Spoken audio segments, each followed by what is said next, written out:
कहाँ से पकड़ के लाया इसको? आइली बारू बंगाल से गोरी बचके। आप भी ठीक करके देता हूँ।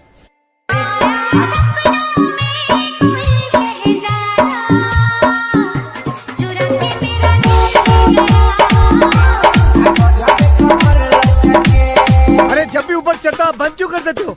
ये ढीले जरा डीजल डाल।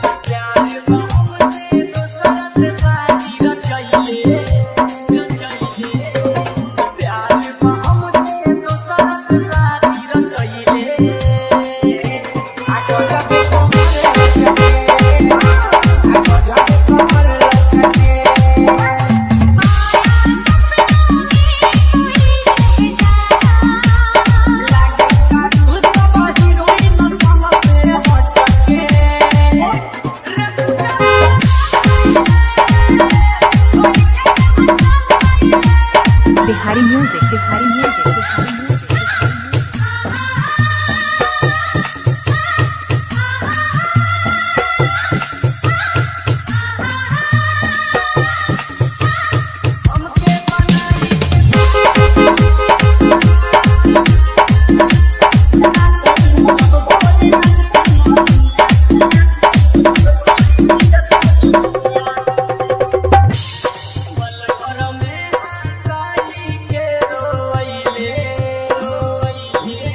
वो दुल्हन बनकर रुखसत हो गई। वाह वाह वाह वाह वाह वाह। वो दुल्हन बनकर रुखसत हो गई। वाह वाह वाह।